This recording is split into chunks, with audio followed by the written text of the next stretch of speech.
سارعوا إلى مغفرة من ربكم وجنة عرضها السماوات والأرض أعدت للمتقين آمنت بالله صدق الله العظيم وبلغنا رسوله النبي الأمين المتين المبين الكريم ونحن على ذلك لمن الشاهدين والشاكرين والحمد لله رب العالمين آمين آمين آمين يا رب العالمين وإلى غير النهاية. معزز سامعین کرام و برادران اسلام، آئیے خطبہ مسنہ کے بعد میں نے آپ کے سامنے قرآن پاک کی جو آیت کریمہ پڑھی ہے اس پر کچھ گفتگو کرنے سے پہلے نبیوں کے نبی، اماموں کے امام، رسولوں کے رسول احمد مجتبیٰ محمد مصطفیٰ صلی اللہ علیہ وسلم کی مقدس بارگاہ میں درود و سلام کا نذرانہ عقیدت پیش کیجیے. پڑھیے باغات مولانا محمد وعلى آله وصحبه وبارك وسلم صلوا عليه الصلاة والسلام عليك يا رسول الله صلى الله تعالى عليه وسلم. معزز سامعین کرام و برادران اسلام، اللہ تبارک و تعالی اپنے کلام مجید میں اپنے بندوں سے ارشاد فرماتا ہے کہ اس جنت کی طرف دوڑو جس کی چوڑائی زمین و آسمان سے بھی زیادہ ہے. مغفرت کے ان اسباب کی تلاش میں نکلو جن اسباب کو تلاش کرنے سے تم رب کے قریب ہو جاؤ، جنت کے مستحق بن جاؤ. وہ اسباب کیا ہیں؟ معزز سامعین کرام، سچے دل سے توبہ کرنا، ندامت کے آنسو بہانا، اپنے گناہوں کی اللہ تبارک و تعالیٰ کی بارگاہ میں مغفرت چاہنا، بخشش کی دعا کرنا، یہ سارے اسباب بندے کو اس کے گناہوں کی مغفرت کا ذریعہ بنتے ہیں، اس کے بلندی اور درجات کا اصول بنتے ہیں. اسی طرح نیک اعمال بھی چند اعمال ایسے ہیں جن کو کرنے سے اللہ تبارک و تعالیٰ کے بندہ قریب ہو جاتا ہے، جنت کا مستحق ہو جاتا ہے، پروردگار عالم اس کے گناہوں کی بخشش فرما دیتا ہے. ان اسباب میں سے اس مہینے کا بھی ایک تعلق ہے، ماہ رجب المرجب. معزز سامعین کرام، یہ مہینہ بھی ان اسبابوں میں شامل ہے جن سے بندے کے گناہ معاف ہوتے ہیں، اس کے درجات بلند ہوتے ہیں، وہ اللہ سے قریب ہوتا ہے، جنت کا مستحق بن جاتا ہے.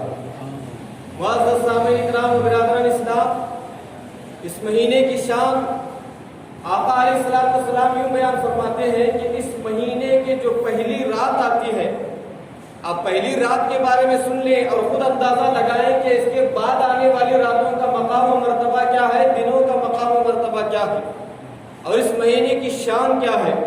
معزز سامعین کرام و برادران اسلام، سرکار فرماتے ہیں کہ کوئی اس مہینے کی پہلی رات جاگ کر اللہ کی عبادت کر لیتا ہے تو جن قیامت کے دن جن لوگوں کا دل مردار ہوگا مگر رجب کی پہلی رات کو جاگ کر اللہ کی رضا کے لیے عبادت کرنے والے کا دل مردہ نہیں ہوگا، اور اللہ تبارک و تعالیٰ اسے گناہوں سے ایسا پاک فرما دے گا کہ آج ہی اس کی ماں نے جیسے آج اس کو جنم دیا ہے، جیسے پہلے دن کا بچہ گناہوں سے پاک و صاف ہو جاتا ہے، اللہ تبارک و تعالیٰ رجب شریف کے مہینے کی پہلی رات میں جاگنے والے کو اس طرح بنا دیتا ہے، اور وہ خود انسان بخشوا کر اپنے اللہ کی بارگاہ سے جنت میں نہیں جاتا، بلکہ اللہ تبارک و تعالیٰ اسے اتنا پاور عطا فرماتا ہے کہ وہ جاتے جاتے اپنے ساتھ 70,000 جہنمیوں کو جنتی بنا کر اپنے ساتھ لے جاتا ہے.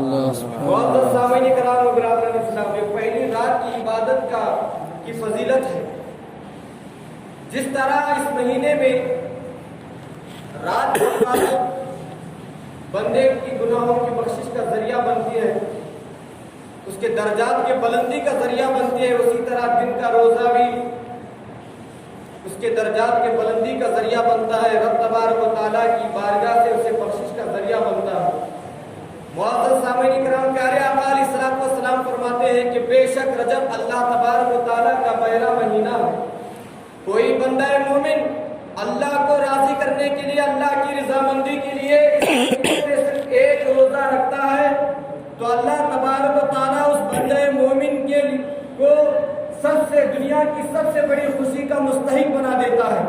وہ خوشی کون سی ہے معلوم نہیں، مگر جتنی بڑی خوشی ہے وہ اللہ تبارک و تعالیٰ اس کا مستحق بنا دیتا ہے روزہ دار کو. پیارے آقا علیہ الصلوۃ والسلام فرماتے ہیں کہ کوئی بندہ مومن اس مہینے کے 2 روزے رکھتا ہے، اللہ تبارک و تعالیٰ اس بندہ مومن کو ایسی شرافت و کرامت سے نوازتا ہے کہ اس کی فضیلت زمین والے اور آسمان والے مل کر بھی بیان کریں تو نہیں بیان کر سکتے، اتنی فضیلت اسے عطا فرماتا ہے. اور معزز سامعین کرام، پیارے آقا فرماتے ہیں کوئی بندہ مومن اس مہینے کے 3 روزے رکھ لیتا ہے، اللہ تبارک و تعالیٰ اس بندے کے دنیا کی ہر آزمائش، آخرت کے ہر عذاب، جنون، جذام، برس جیسی بڑی بڑی بیماریاں اور دجال کے فتنے سے اس بندے کو اللہ حفاظت فرما دیتا ہے. معزز سامعین کرام، پیارے آقا علیہ الصلوۃ والسلام فرماتے ہیں کہ کوئی بندہ مومن اللہ کی رضا کے لیے اس مہینے کی 7 روزے رکھتا ہے تو اللہ تبارک و تعالیٰ اس بندے کے لیے ہمیشہ کے لیے جہنم کے 7 دروازوں کو بند فرما دیتا ہے.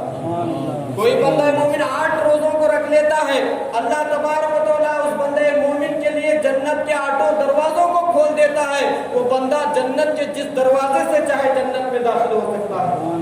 معزز سامعین کرام، پیارے آقا فرماتے ہیں کوئی بندہ اس مہینے کے 10 روزے رکھ لیتا ہے، اللہ تبارک و تعالیٰ اس کے تمام گناہوں کو معاف فرما دیتا ہے، جو بھی وہ مانگتا ہے اللہ اسے عطا فرماتا ہے.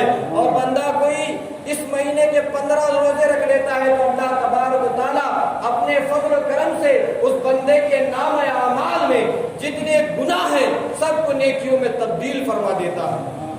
معزز سامعین کرام و برادران اسلام، پیارے آقا فرماتے ہیں کہ جتنے روزے اس مہینے میں رکھا جائے اللہ اتنا ہی اجر سے بندے کو نوازتا. ایک اور حدیث پاک میں روایت ہے، حضرت ابوبکر صدیق رضی اللہ تعالیٰ عنہ سے فرماتے ہیں کہ ماہ رجب کے پہلا جمعہ جب آتا ہے، وہ جمعہ تو چلا گیا، میری حاضری بھی آپ کے سامنے لیٹ ہو گئی، لیکن اپنے دماغ میں یہ رچا لیجئے، بسا لیجئے کہ ماہ رجب کا جو مہینہ ہے وہ صرف دعوتاں کھانے کے لیے نہیں ہے.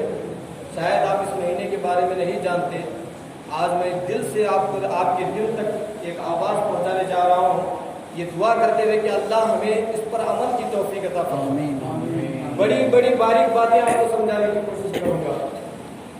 جب اس مہینے کا پہلا جمعہ آتا ہے، اب آپ سوچ رہے ہوں گے کہ 15 روزے 10 روزے ہم کہاں رکھ سکتے ہیں، جتنی محنت ہوتی ہے اتنا ہی اسے اجر زیادہ اور اتنا ہی قیمتی اجر ملتا ہے. اب دیکھیے حضرت ابوبکر صدیق فرماتے ہیں پہلے جمعہ کی پہلی رات آتی ہے تو رات کے آخری حصے میں، آخری وقت میں آسمان اور زمین کے تمام فرشتے اللہ تبارک و تعالیٰ کے مقدس گھر کعبۃ اللہ کے ارد گرد جمع ہو جاتے ہیں اور جمع ہو کر کیا کرتے ہیں، وہ اللہ کی بارگاہ میں دعا کرتے ہیں. کون؟ اللہ کے معصوم فرشتے جن کا کام صرف عبادت کرنا ہے، لمحہ بھر بھی وہ فرشتے اللہ کی نافرمانی میں نہیں گزارتے. ایسے معصوم فرشتے، اور صرف زمین کے نہیں بلکہ پورے آسمان میں جتنے فرشتے ہیں، زمین میں جتنے فرشتے ہیں، سارے فرشتے سارے کے سارے اللہ کے گھر کے ارد گرد جمع ہو جاتے ہیں.